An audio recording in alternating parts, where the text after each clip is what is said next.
Olá, a partir de agora você está em Conexão Legal.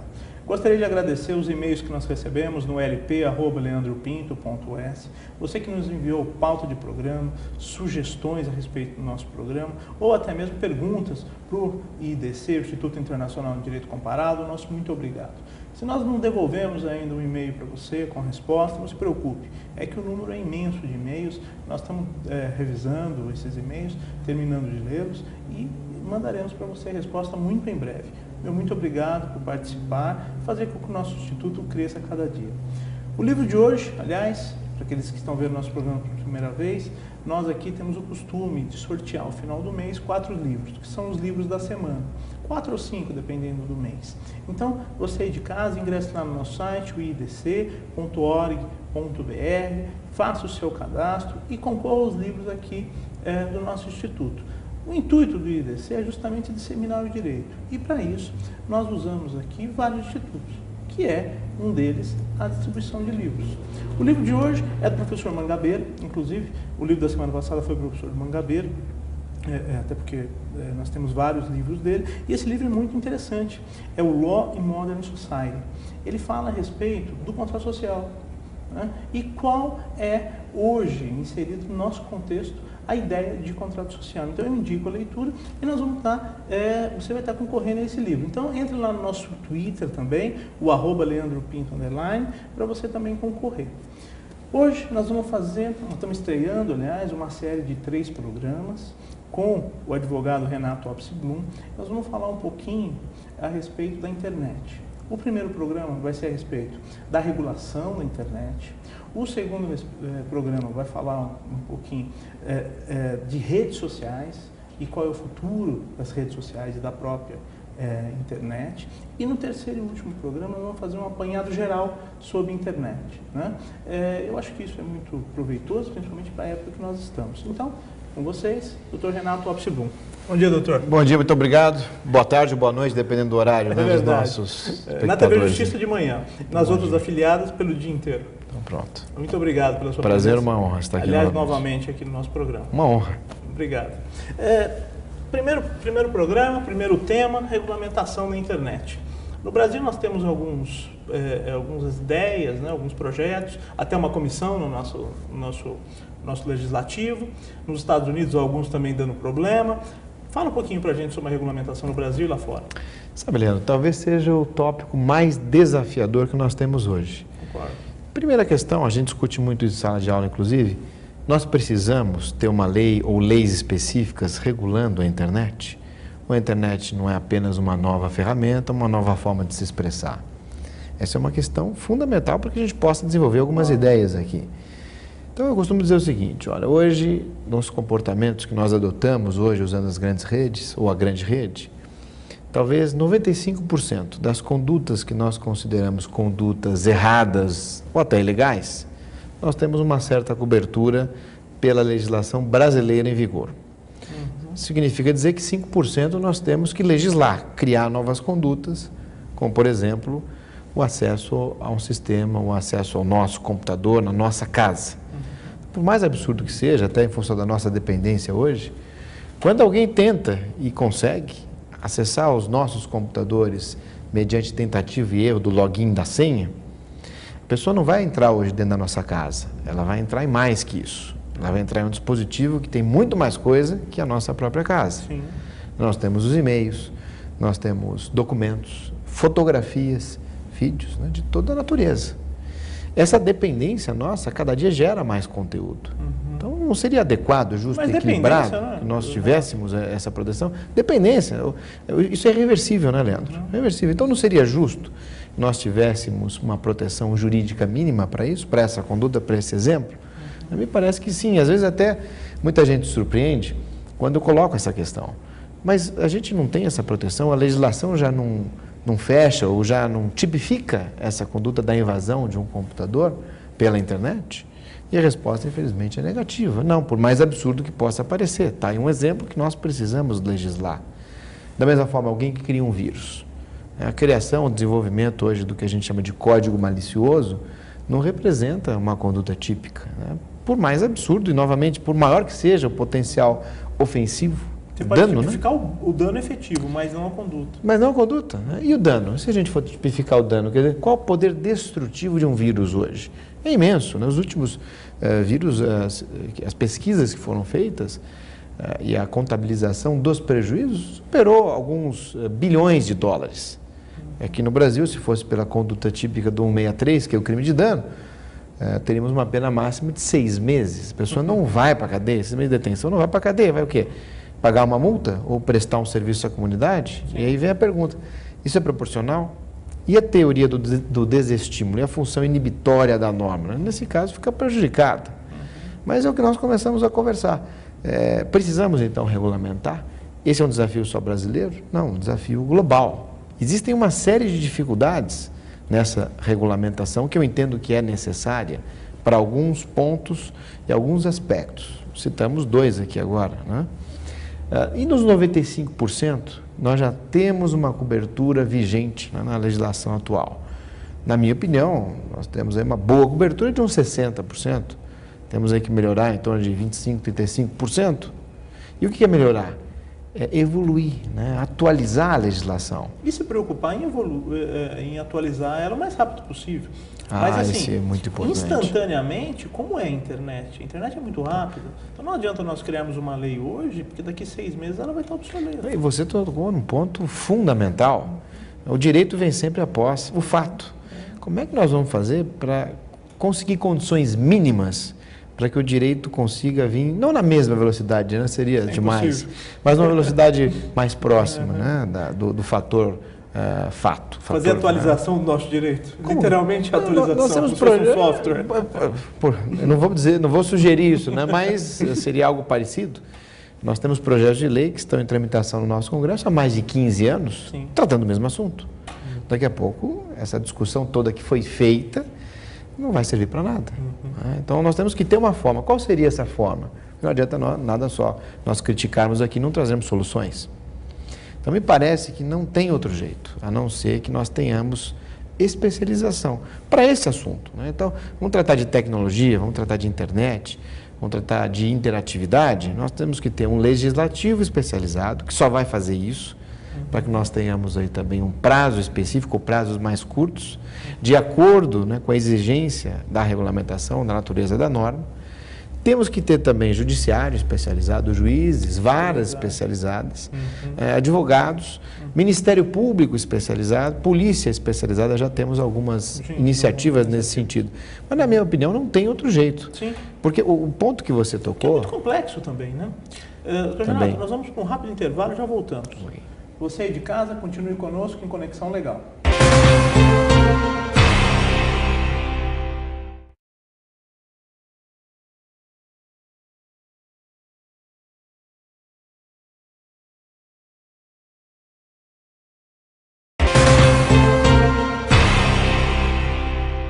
Olá, retornamos em Conexão Legal, hoje entrevistando o advogado, professor Renato Opsi-Blum, falando um pouquinho sobre a internet. Eu queria só esclarecer a você aí de casa que nós estamos fazendo uma relação de 3 programas. Então são 3 programas, o primeiro dele, nós estamos tentando falar um pouquinho sobre a regulamentação da internet e, para tanto, a questão anterior que ficou é justamente essa, como ser tão ávido na legislação, na legislatura desses procedimentos, quanto é a questão da internet de modo geral. A internet é extremamente veloz, a nossa sociedade é extremamente veloz, o nosso legislativo não consegue ser tão veloz. Então, nós estamos aqui instituindo maneiras, dando ideias de como a gente pode praticar isso. E o Dr. Renato falava com referência ao Ministério Público, a questão dos órgãos de vigilância, como é que a gente pode efetivar isso? E você tocou naquele ponto que eu vou ressaltar novamente, questão tempo.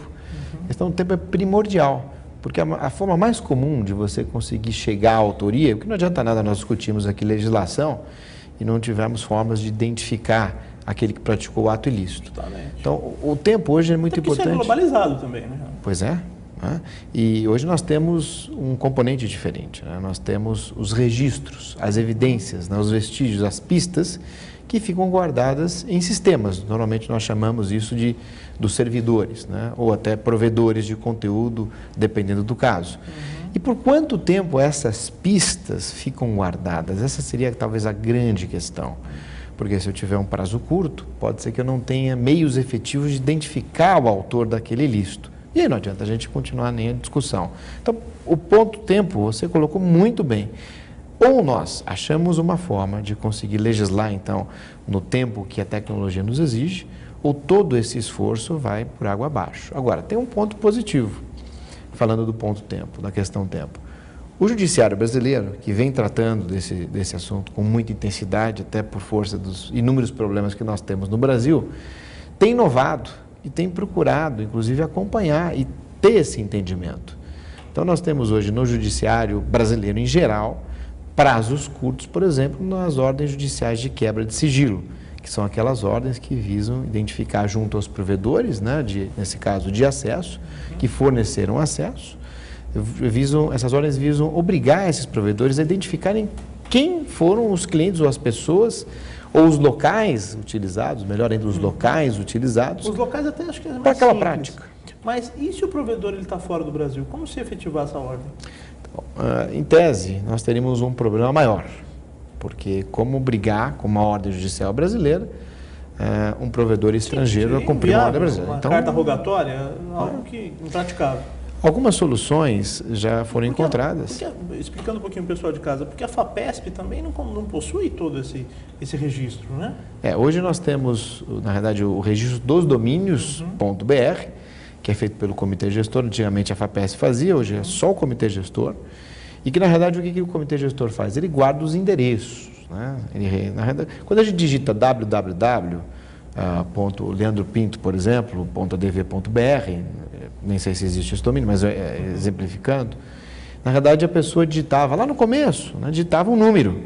Para ficar mais fácil de guardar, a solução técnica encontrada foi essa, foi resolver aquele número através de uma sentença, de uma letra ou de letras, etc., para que a gente pudesse guardar. Hoje a gente perdeu um pouco isso, né? Hoje nós temos o costume de ir aos buscadores, vir de Google, e a gente digita lá e vê o que aparece, que é um outro problema que a gente tem. Mas o provedor, né, que hospeda determinado site, e o provedor que dá a conexão, né, que são coisas diferentes. Então, primeiro eu preciso entrar na internet, eu preciso ter uma conexão dada por um provedor de banda larga, por exemplo, né? Inúmeros exemplos que a gente tem hoje em dia. E a partir daí nós podemos, a partir desta conexão, que é uma coisa, eu gero um número IP ali, eu posso navegar. E nessa navegação eu posso usar serviços. Por exemplo, eu posso criar um e-mail. E a partir da criação desse e-mail eu posso praticar um ato ilícito, usar aquele e-mail para ofender alguém. E se essa pessoa se sente ofendida ou se sentiu realmente aconteceu ofensa, a pessoa tem que saber quem foi. É muito comum a pessoa que praticou o ilícito adotar nomes que não correspondem à identificação verdadeira dela. Muito certamente. Então você tem que primeiro identificar. Isso é feito através dessas ações de quebra de sigilo, primeiro, né, junto aos provedores dos serviços utilizados, caso o IP não venha, por exemplo, no e-mail. Isso é muito comum nos e-mails do Google. Mas e no caso de um site? No caso de um site é um exemplo postado, talvez mais típico, né? O site, nós temos duas possibilidades, né? Vamos usar um blog então, para ficar até mais interessante. O blog é um site com interatividade. Não é um site apenas com notícias colocadas pelo editor do blog. Ele coloca a notícia e as pessoas comentam. Então, eu tenho a identificação do blog, eu já tenho o IP, porque eu tenho o endereço, né? Já sei quem é que está hospedando aquele blog. Dá para a gente descobrir isso, é muito fácil. Mas se for fora do Brasil? Se for fora do Brasil também, nós vamos saber qual é o provedor, mas é fora do Brasil. Fora do Brasil, né? Só que aí vem a questão. Esse provedor que está fora do Brasil, que contém os registros que foram usados para a colocação daquele conteúdo, ou até para a interatividade daqueles que estão visitando, ele tem essas informações. Então, eu vou admitir que eu esteja no Brasil, contrate um serviço de blog lá fora, um provedor lá fora, mas o conteúdo que eu vou colocar vem de uma conexão brasileira. Mas eu preciso saber que isso vem efetivamente de uma conexão brasileira. Eu não sei, porque não dá para analisar. Também, não dá, não necessariamente. Estou dando esse exemplo, para ficar mais fácil. Mas como é que eu vou fazer para saber isso, então? Eu vou ter que perguntar ao provedor de conteúdo deste blog, quais são os registros que você tem aí? Quem colocou, qual foi o IP usado para a colocação daquele conteúdo? E aí eu vou ter uma resposta padrão, que normalmente é a seguinte: olha, eu só forneço isso com uma ordem judicial, que é o mais comum, ou com uma ordem policial, que é menos comum.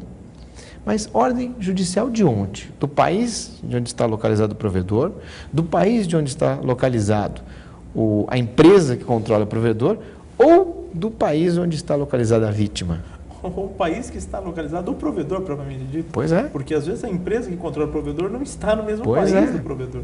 Se houver uma resistência por parte do provedor, nós vamos ter um problema de efetividade e iremos perder tempo.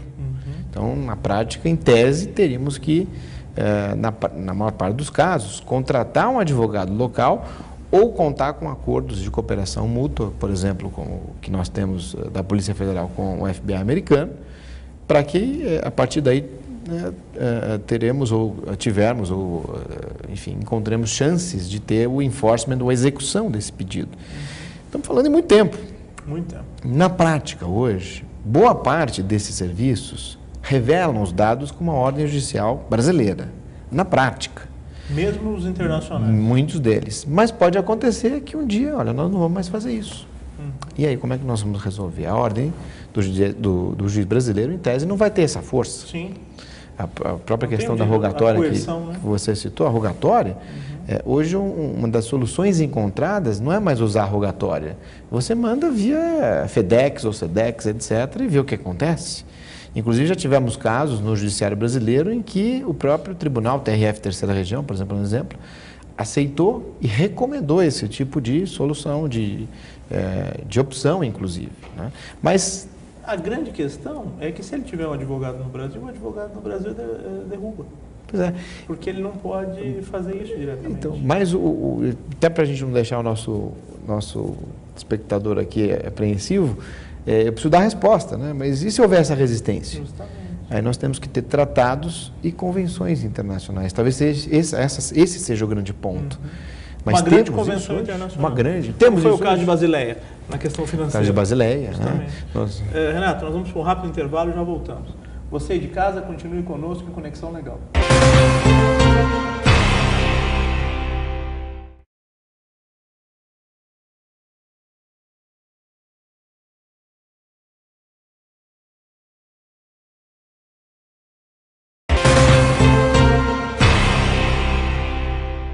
Olá, retornamos em Conexão Legal.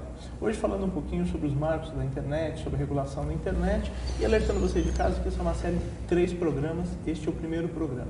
Todos os programas estarão na nossa conta no YouTube e também no idc.org.br. Então se você perdeu ou quer ver os 3, você vá lá no YouTube ou vá no nosso site, certo? Então, Renato, nós falamos sobre a regulação. Efetivamente, um grande tratado, uma grande reunião, aí podemos até poderíamos iniciar isso num G20. É uma ótima solução. Assim, iniciar isso num G20 e daí nascer um grande termo para todas as nações aderirem. Eu acho que isso já deveria ter sido feito. Os problemas que nós experimentamos hoje já são muito graves. O mundo inteiro, né? Mas é muito difícil. Como é que eu vou fazer uma convenção que alcance quase todos os países, os principais países? Isso é muito difícil, isso leva tempo. A ONU tem algumas iniciativas, mas, na minha opinião, ainda são iniciativas muito iniciais, né, muito superficiais. Nós precisamos evoluir nisso, efetivamente. Mas o que nós temos de prático? Temos a Convenção do Cybercrime, como é chamada, a Convenção de Budapeste de 2001, que hoje tem 46 países signatários. Infelizmente, o Brasil não assinou, por questões políticas, não necessariamente por questões técnicas, mas é um alerta que eu faço. Nós temos que ter atenção. Isso já afeta hoje o mundo como um todo e nós podemos ter essa situação agravada pela recusa legítima por parte de alguns serviços. Sim. E até, do ponto de vista da vítima, uma onerosidade até excessiva, né, na busca do seu direito. Né? Inviabiliza.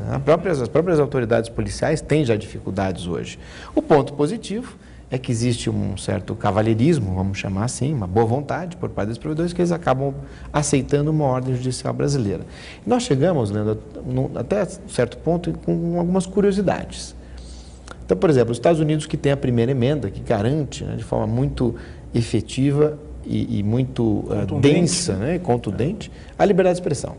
Que nós não temos, né, o mesmo princípio da forma como é entendida nos Estados Unidos, que eu acho, inclusive, correta. Que, aliás, até hoje eles estão tentando entender, né? E já está mudando, já está mudando, em função da própria internet. Uhum. Né? Existem casos